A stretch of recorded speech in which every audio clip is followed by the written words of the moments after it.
In this lecture, I'm going to discuss interrupts and device input-output.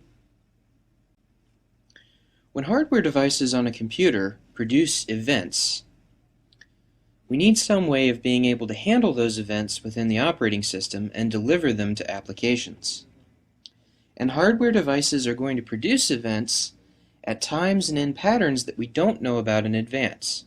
For example, we don't know which keys the user is going to press on the keyboard until the user actually presses those keys. If a cat walks across the keyboard, we're going to see a completely different pattern of key presses from which we would expect to see with a human user. Similarly, if we have incoming network packets, if we're running a server application or even just a workstation, and we have messages coming in from the network, we don't know the order and timing of those messages. We also don't know when the mouse is going to be moved, or when any other of a whole bunch of hardware events is going to occur. So how can we get the information generated by these events and make it available to our applications for use? Well, we have two options. First option is that we can poll each device. We can ask each device if it has any new information and retrieve that information. Or we can let the devices send a signal whenever they have information and have the operating system stop whatever it's doing and pick up that information. This is called an interrupt. The polling model of input involves the OS periodically polling each device for information. So every so often the CPU is going to send a message to each hardware device in the system and say, hey, you have any data for me? And most of the time the device is going to send back, no, don't really have any data for you. Other times the device is going to send back some data. It's a really simple design, extremely simple to implement, but there are a number of problems with polling. First problem is that most of the time when you're polling, the devices are not going to have any input data to deliver. Thus, polling is going to waste a whole lot of CPU time. The second issue that occurs is high latency. If I press a key on the keyboard, that keystroke is not going to get transmitted to the computer until the next time the CPU polls the keyboard to ask which keys have been pressed. If that time is set to be really short, I'll have good responsiveness, but the CPU is not going to get any useful work done. On the other hand, if we set that time length to be long enough for the CPU to get some work done, there's going to be a noticeable lag between the time I press a key and the time a character appears on the screen. Since the device must wait for a polling interval because it can translate input, we're going to have a high latency situation. And again, shortening that polling interval to try to reduce the latency simply wastes a whole lot of CPU time checking devices that have no input.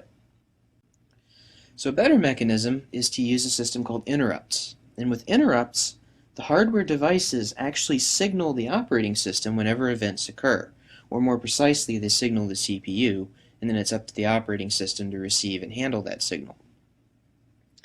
What the operating system will do is it will preempt any running process. In other words, it will switch what we call context away from that running process to handle the event. Basically, it will move the program counter of the CPU to the code to handle that particular interrupt. This allows for a more responsive system than we could ever achieve through polling without having to waste a whole bunch of time asking idle devices for data. However, this does require a more complex implementation, and that implementation complexity begins at the hardware level. Specifically, within the CPU, we need to have a mechanism for checking and responding to interrupts. And this mechanism is implemented as part of the CPU's fetch-execute cycle.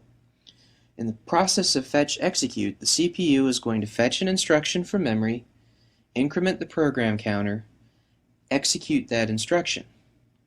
But instead of simply going back to the next fetch, the CPU actually has to have additional hardware to check to see if an interrupt event is pending. If there is an interrupt pending, then the CPU has to be switched to kernel mode if it's running in user mode, so the privilege level needs to be escalated. Save the program counter by pushing it onto the stack, and load a program counter from a fixed memory location, and that fixed memory location is called the interrupt vector table, or IVT.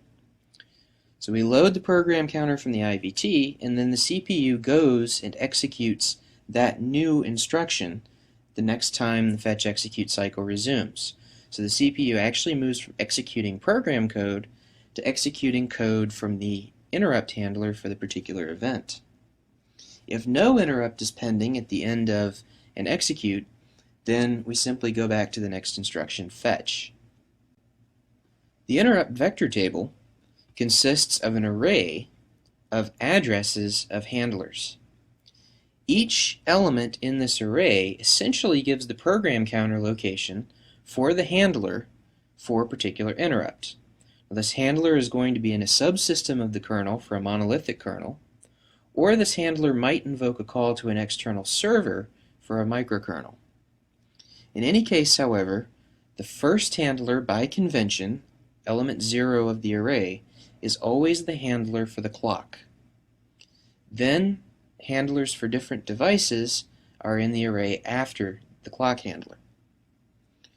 So the interrupt vector is always mapped into the user part of memory. It's always available at all times so that the kernel can go and look up interrupt information whenever is necessary.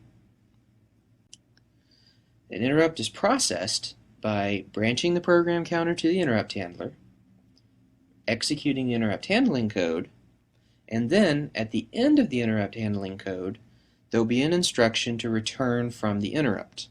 In the Intel assembly language, this is the IRET instruction, which loads the process program counter back from memory. It pops the stack to get the original program counter back, and goes ahead and changes the CPU back to user mode. So it removes the privilege escalation. The interrupt handling mechanism is thus able to handle events from hardware devices without having to poll each device individually to get data.